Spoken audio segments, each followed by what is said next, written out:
If you want to perform the battery diagnostics on your Google Pixel phone, you can do this by opening settings and then go to the battery settings. Over here we have to scroll down and move into battery diagnostics, and as you can see right here, what you can check. So battery drained too quickly, or for example issue with charging. So all you have to do is just to simply open it, and here you can find your results from last 7 days.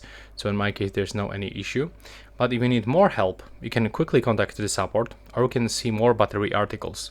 By going to the battery draining quickly, you can also find some tips. There we go. So turn off the smooth display, turn on the dark theme. You can check the up battery usage.